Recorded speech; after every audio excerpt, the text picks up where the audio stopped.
Hello and welcome to the Feedback Show. I'm Stephen Bradley. And I'm Colin Bradley. Hi, Dad. How you doing? Hello, Steve. All right. I'm fine, Steve. Good. At a distance again this week. We are. We wanted to get in this feedback show. Lots of submissions, and I'm not sure when I'm going to be able to come down and do another one. So rather than wait, I thought we'd Ah, use this opportunity. I'm sure people don't mind that one little bit. No, hope Ah, not. it's the content that's important, not our faces. Exactly, exactly. And lots of submissions then to go through. Some pictures that we've got to give some advice on, some photographs people have requested some advice on. So Mm, we'll get to mm. those towards the end. But to begin with, let's start with some picture feedback. We've had two from Brian, and this is the first one. We'll get to the other one later. Brian says, "Hi, Stephen and Colin. I took this picture while we we're in the town of Perth, Ontario, and just had to draw it myself. It's a beautiful little town with a wonderful park and the Tay River running through it. I wouldn't say I had any struggles with drawing it other than dealing with all the fine details. It was a challenge keeping my pencil sharp. If Colin could give me his thoughts on my drawing and maybe some ideas as to uh, areas he sees I might need work on. What do you think?" Yep. Oh, absolutely. Well, I think you've done a brilliant job. It's a real draftsman type job, that is. Uh, really good. But drawing's fine, but when you come to actually filling in with paint, it can be a bit troublesome, as you found out. Um, One of the things that I do find awkward, and I try very hard not to do it myself, is to square a picture. It's either got to be a portrait or a landscape, and when you've got square pictures, they're very difficult. Now, this is particularly difficult because where would you trim it? Do you know what I mean? You want the foregrounds, you want that little bit of foreground that you've got, and if you take it off the top, you're taking the chimney off, which you can't do. So what I would have done, Steve, is I would have made this a portrait. Can you use your little magic marker and I'll just show Brian what I would have done? Yeah, certainly. Okay, come from the bottom and just come right just where the grass starts. That's it. And the top again, just where the sky starts. That's it. Can you get any more sky out of it or not? Yeah. Oh, well, there we are. Well, actually, though, go up a little bit more, Steve, because I can show you what you can do with that. That's it. That's about right. Okay. Now, this is where you've got to be brutal, right? You like the bridge. I love the bridge. I think it's great. But if you look at both sides, there are areas there that you could trim, which is what I'm going to do now. So start with the left-hand side, Steve, and come in to that dormer, that other, no, leave half of the dormer in there. That's it. That's it. Just leave that. Now come the other side. This is where you've got to be brutal. And you come out just before the start of the bridge. No, no, come back a little bit now. Leave the railings in. That's what I'm trying to do. That's it. Even that tree's not bad. Okay, Okay. that's fine. Now, what I want you to do, sorry, I haven't finished with you yet, mate. Okay. I want you to come down at the bottom. I want you to come down a little bit into that green. Just a bit, What, where the bit more, tape bit more. is?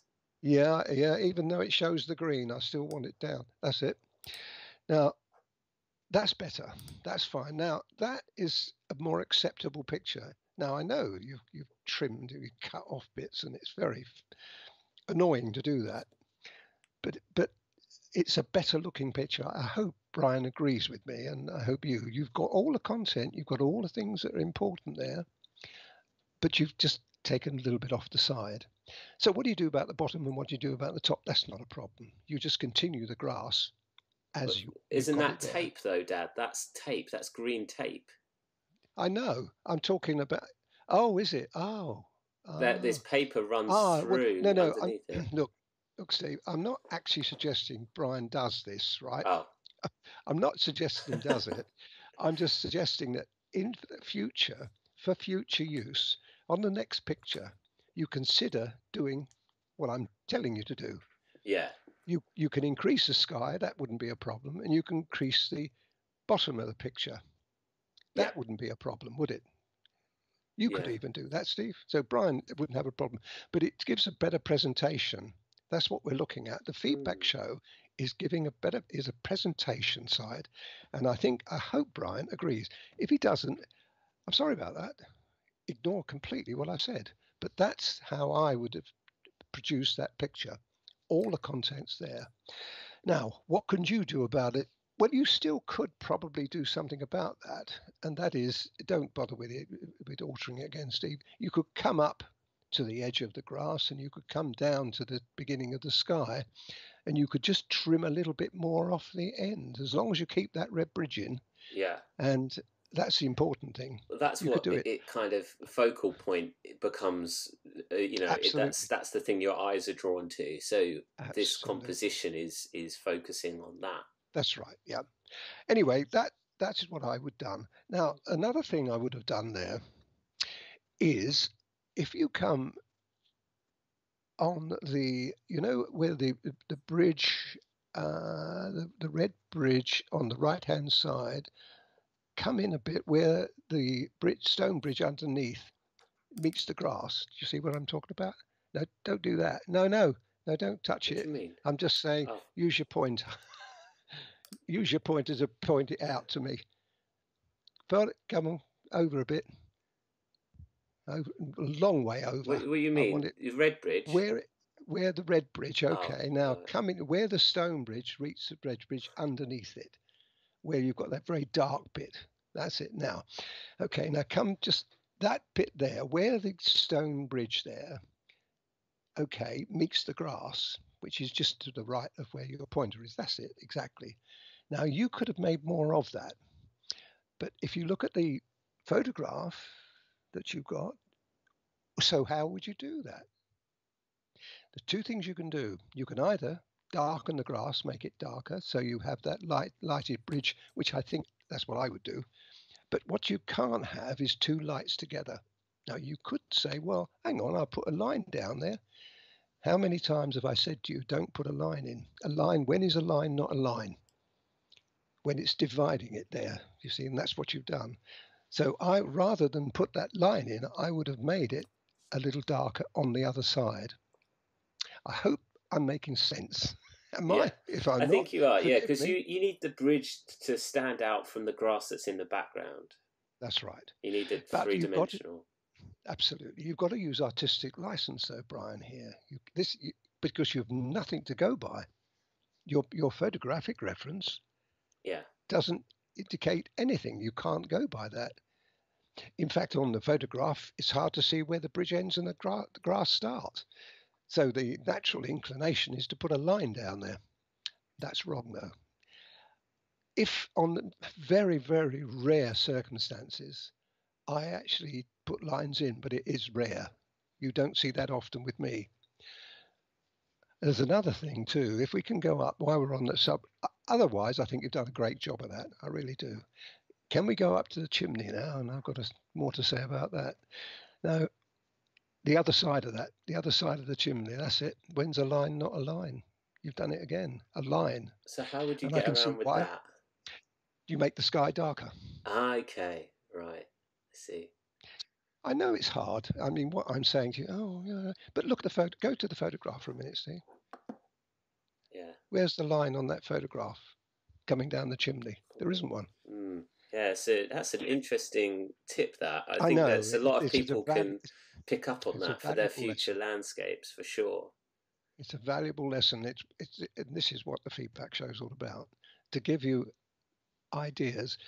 And of course, when you look at it, you think, oh, blimey, how am I going to do that? Well, I've told you how to do it. That's what I would have done. If it had been my picture, that's what I would have done. I hope that helps. Yeah. It's a very, very, very, very good drawing, and compliments to you.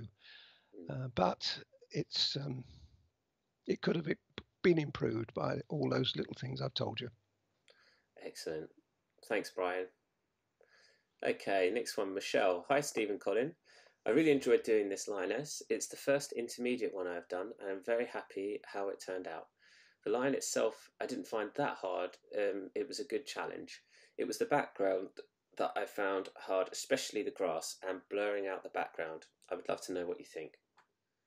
Well, I think you've done again, just as like Brian, you've done a lovely job. Looks great. Yeah. Couple of small things though. I probably would have, the dark underneath the lion. If you look at mine, it graduates a little bit more, and Yes. I think I did that deliberately because there was a paw there. Believe it or not, on the original there was a paw, and it was terrible. Although it was a paw, it took me a long time to work out that it was a paw. Mm. So the only way I could get out of it was to do what I've done, and it worked really well. Artistic license again. Mm. I would have made a little bit more of that. That's just a little bit more. That's a little bit too pat. Mm. Bit of graduation there would have been better. Well, you get the sense of And space of how raised the head yes, is, don't you? that's right. From the ground. Exactly So what you're it's doing. Yeah, just you've done quite a good job of it. Actually, it does. It does do the job. And the water. Oh, what can I say? yeah, Brilliant. it's excellent. Background. Don't worry too much about that. That looks all right. The fact that it's different to mine doesn't make it one iota of difference. I think you've done a good job of that background. I wouldn't worry about it. But I do understand where you're coming from. Yeah. Backgrounds are hard. This is why people choose pastel matte, because they don't have to worry too much about it. I personally don't like that. I think if you're going to do painting, you should paint the picture, all of it, every square inch of it, as a painting. But that's only my opinion, and I know that you do lovely work without doing that.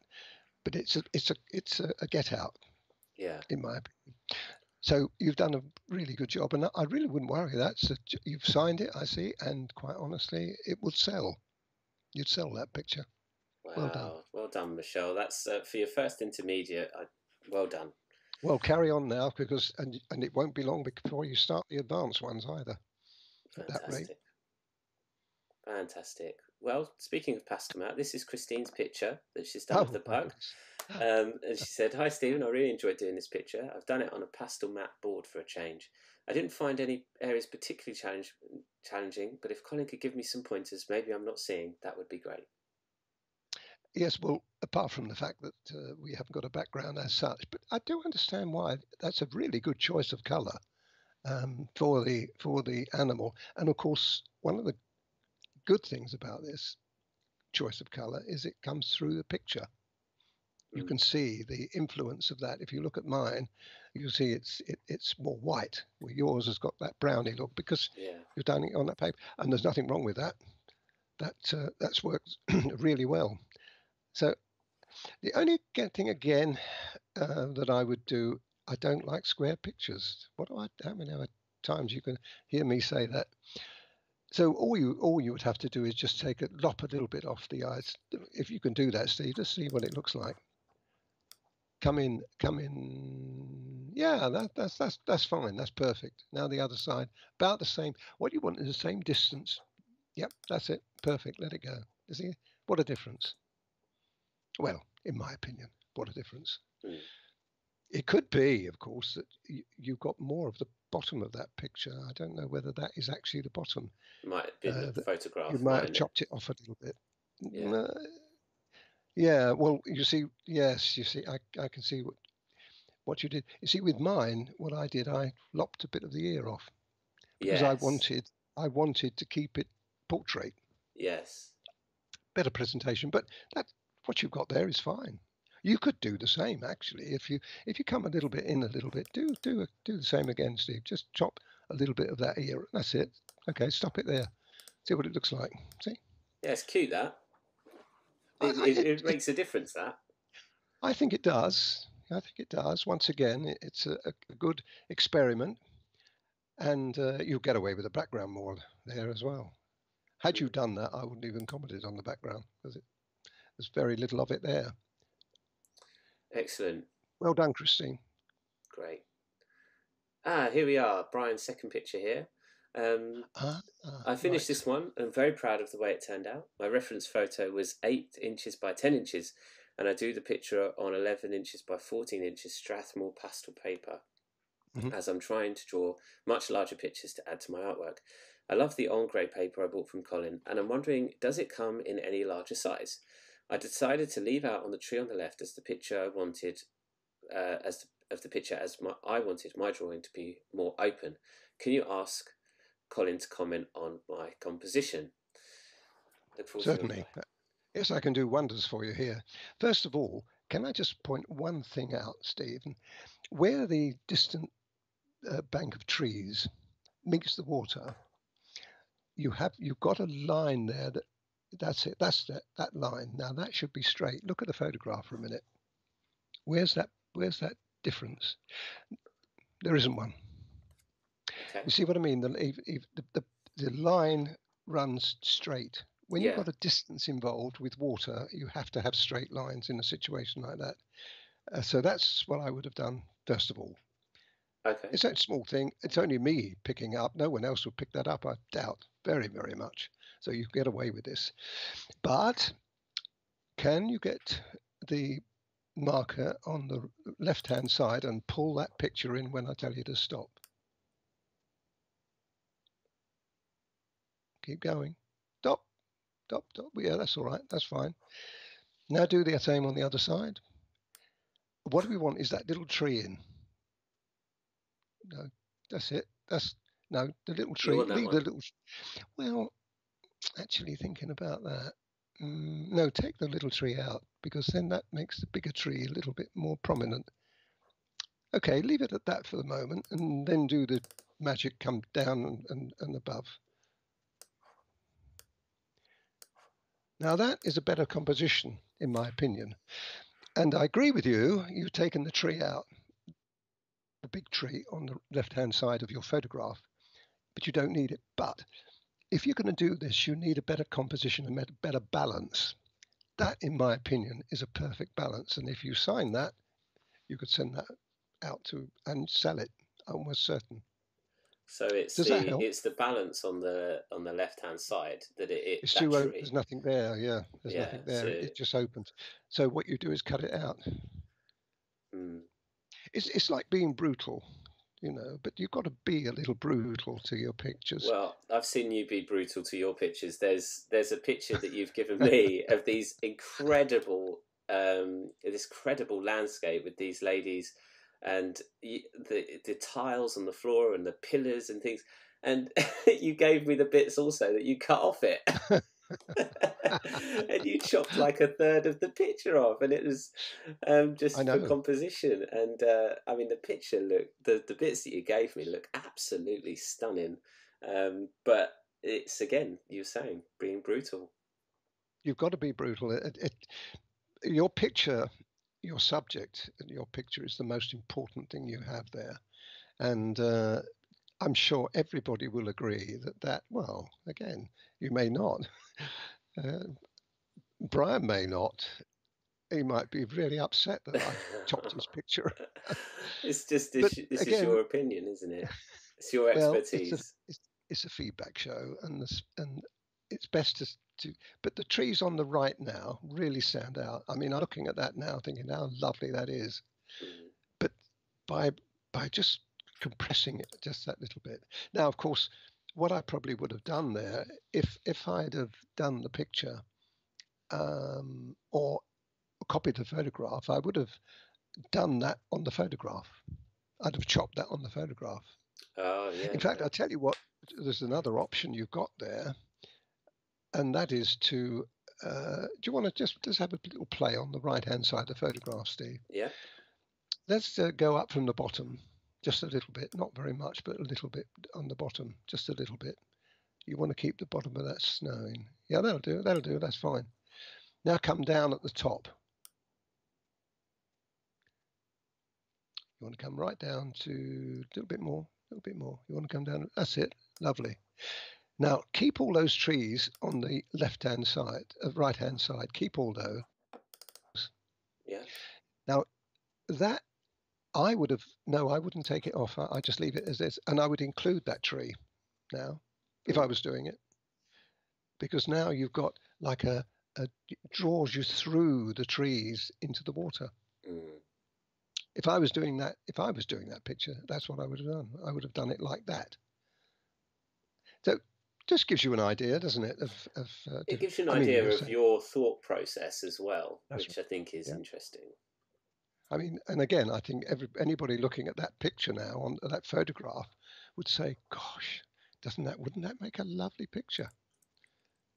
But not. I'm not taking it away from you, Brian. Yours is a great picture, but Mm. I'm just, again, this is a feedback show. It's my opinion, uh,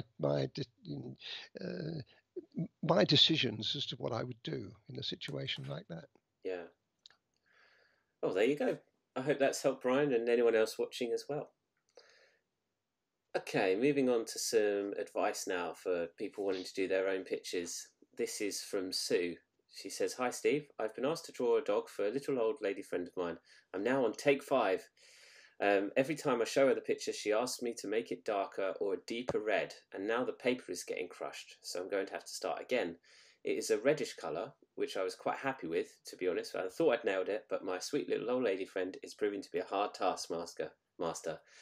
Anyway, any advice your dad can give me on the undertones to use and colours would be very much appreciated. I originally used ivory, which may be why I couldn't get it dark enough. Thanks very much, Sue." Right. Yeah. Okay. Let's go for. I would choose the picture on the left, obviously, and I would trim this. Let's do a bit more trimming, Steve. Yeah. From the top down a bit more. That's it. And now the bottom up a little, and to the bit more than that. We need that's all right. That's fine. Yep. And now come in now dramatically on the left hand side. No, not quite as much as that. You've got to get the face and the body in a little bit. Okay, leave it at that for the moment. Let's have that as a picture. Now that is a picture. I've got to say, before I start, I wouldn't have done this picture myself. I wouldn't have done it because I can't see the eyes. You can just about make out those eyes. But if you're forced into doing it, that's what I would do. In fact, I would come just a little bit on the left-hand side. I come a little bit more in there now, about halfway through that window. That's it. Yeah. That's it. Yeah, that's better. Okay. That's what I do. Now, as far as the you've been very unlucky, really, to find somebody who is not sympathetic to the artist temperament. To keep saying, "Oh no, I want it a little bit this. Oh no, I wanted something this. Oh no, I do not." They don't realise just how hurtful that becomes. You are an artist, and I think before you start a picture, you say, "Look, I'm going to do the best I can with this picture. I'm going to do my representation as an artist." I'm afraid, and if you went back to your customer and they said what she said, I say, "Well, I really am sorry. I've done my best. Then perhaps you should try to find somebody else to do it for you." That's a brutal thing to say, but that's what I would have done. Well, that's what I have done in the past. You can't afford you can't afford to being put down, which is what's happening here. Especially do it all and then do it all again, which you're going to have to do again. And I've said in my classes to people who have come up against this problem, blame me, blame your tutor. I don't mind, I can take it. And say that my tutor has said this and my tutor has said that. Anyway, coming back to the colour, the ivory is that's a brilliant colour for the lighter areas there. I would have definitely used ivory because we've only got that to go by, haven't we? It's no good her saying, "Oh, it's more red than that." You can't see it. If you can see it, you can do it. If you can't see it, you can't do it. Do you understand that? What else can I say about that? The eyes are very hard, and you're going to have to struggle a bit with that. The only thing I could suggest you do is on your computer, if you lighten the picture 2 or 3, or I think something like 20%, if you can do it, you might just make out those eyes. You wouldn't get the color, but you'd make the eyes out, at least the shape of the eyes. That's the only advice I can give you. But again, now this is not going to please your little old lady friend, but what I would do is do what I see. You Mm. can't see the eyes, can you? So therefore, you know where they are, but you just have to darken it sufficiently. Because if you didn't, and it went wrong, there's not much you can do about it. It would look pretty awful. But I mean, if we look at the picture that you've got there, and you were to use the ivory, and when you've got the darker colours, I would probably have used. You see, the problem is if you go in with like a 186 or a 187, it's going to be too severe. The colour's going to be too severe. It might well be better to use in those areas, believe it or not, a grey. A 270 maybe would be a good colour, rather than, I wouldn't go the cool, keep it warm. So 270 would be a good colour instead of the ivory. And then once you put the 187, and I think I'd stick to 187 here, 187 on there, then with the 283 and maybe a touch of the 177, you could get that kind of tone in. It is a grey, reddy brown, isn't it? So that grey would make sense. That is. Yeah. That is, Steve. Yeah, but you see that the animal may not be that colour if you actually looked at it. The actual animal may not be that colour. It may be richer than that. But how can you tell that? How are you going to be able to check that out? So you've got to go back to the customer and say, I'm sorry, the picture, and show them the picture that you've got. This is the picture I've been given. I can only do, and I can only follow colours that are on that picture. I hope I've not been too awkward with this, but this is what I would do. Okay. I hope that helps, Sue, and please do let us know how it goes. I'd be interested to hear how it went. Okay, last one then for today is from Jeff. And Jeff says, Hi Steve, I took this photo yesterday. I'd really like to paint it in watercolour. As you know, this is a medium that I have problems with. I've sketched out the outline, but how do I start on the sky? So a bit of watercolour advice here, Dad, if you can. Yes, well, this is not too bad as long as you can get a nice even application. If you can ignore, I won't worry about the area below the sky because that's pretty obvious. But it's the sky that's the main problem here. If you can ignore all the red, just ignore it. It's not there, all right? What you've got to do is produce the color, that blue that you've got there, and obviously, unlike pastels, you can't put the white on first and then add the blues and the greys on top of it. You can't do that with watercolor. You've got to do it on the first time basis. You can't overpaint either. So it's all got to be done in one go. So what I would do is use the blue, mix your blue up, and you'd have a lighter area as well. So you've got to put a little, in fact, you could split your paint a bit here. You could have one half with the blue tone that you want, and then the other half with add more white to it, so that you've got a much lighter color. And then you have to mix the two on the paper. Yeah. Now you've got a line there that is roughly, where can I tell you? It's probably where that dark cloud on the right hand side. Yeah, come in a little bit. Go in now, your pointer. Come into the middle of that, Steve. The middle of the next bit. The middle of the next. That's it. Down a little bit from there. Up a little bit from there. That's it. That will probably be the dividing line. And what you can do is mix then a little bit of ochre. Mix it on in a. What you can do here is play with it a little bit. Mix your colour up. Make sure you've got plenty of the colour mixed in your palette. You can't go back and start again. You can't say, "Oh, I need more." It won't work with watercolour. You've got to have all the colour there, even if you do two or three times more than you need. You need a little bit of ochre, and then that is also applied. Now, the way you do that is you first of all start with the blue, and then you work across the picture very swiftly. As you know, with watercolor, you can't afford to hang around with it. And then when you get down, it will still be wet, or it should still be wet when you get to the other color underneath. That other color will already be mixed, and you can put that on as well. that colour. Now, this is going to be really hard for you. I've got to tell you from before you start, unless you're familiar with watercolour techniques, probably the worst sky to do would be a sunset or a sunrise, whichever that is. And that's what you're planning to do. Anyway, let's assume you do it. Let's assume that you've got that all right. It all's worked out as you want it.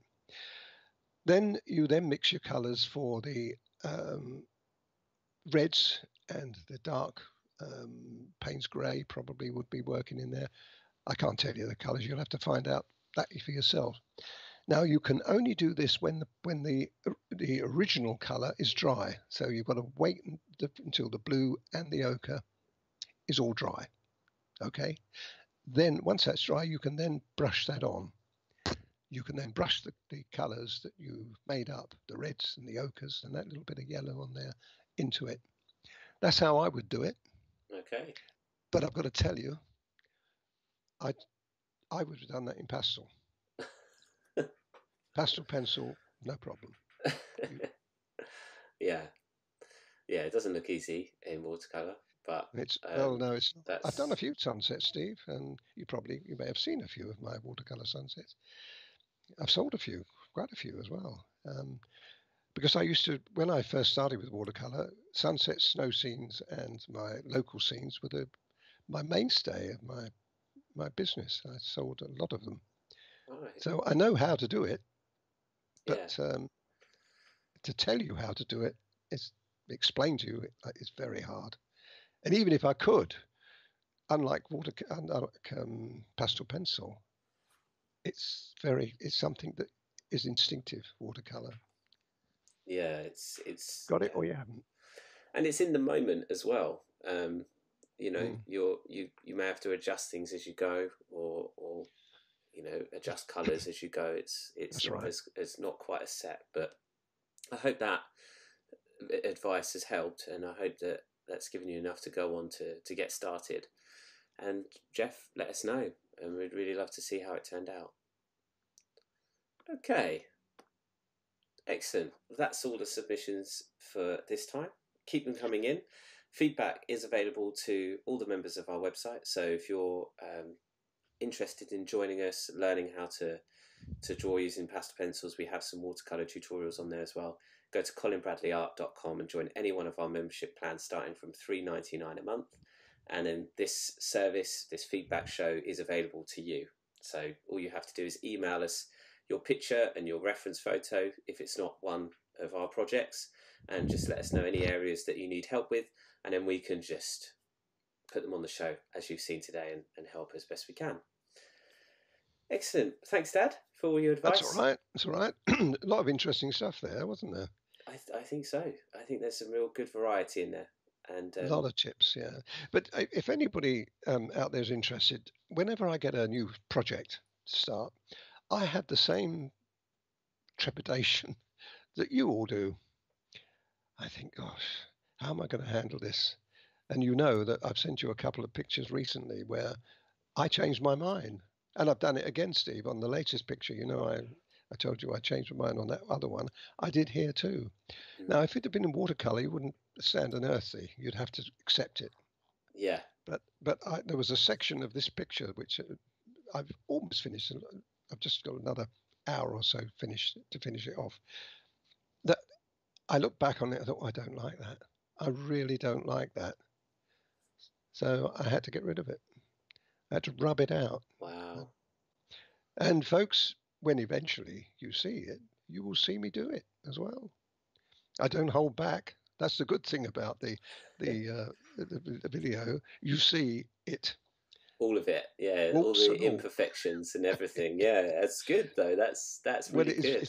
It is, but people think, I have an easy time of it. I don't. I have the same problems. The only thing is I've got perhaps a lot of experience there that I can come back on. I knew before I rubbed that out that it was going to work. Yeah. Because I've done it before. And I've done it for students' pictures as well when they come. And I remember, I think I've probably told you before, I did on a workshop, we did an owl. Yeah. And one of the workshop people, the class, had made a real cock-up of this owl's eye. It was absolutely horrendous. And she was almost in tears, to be honest. What am I going to do? Look, I paid all this money to go on this workshop, and what can I do? Leave it to me, I said. And I have a television system that they were looking at a television screen. So I put it under, I sought her permission, she agreed to it. And I put it on the television screen, blew it up so everybody in the class had a real close-up view of this cocked up eye. And I rubbed it out. I rubbed the whole eye out, and this poor lady must have been traumatized. Can you imagine? What's he doing to my picture? Anyway, I rubbed it out and brought it back to raw paper and redid it. It was stunning. They couldn't believe it. Wow.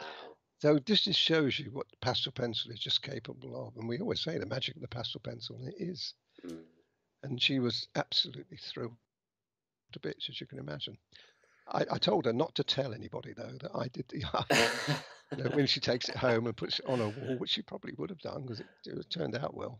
Yeah. Don't say anything about the eye. Take all the compliments yourself. That's lovely. Oh, how wonderful. Brilliant. That's there's some magic moments, I tell you, on workshops and classes. Mm. Okay, well, that's it for this time. Thanks, everyone, for tuning in. I'm Stephen Bradley. And I'm Colin Bradley. Bye for now.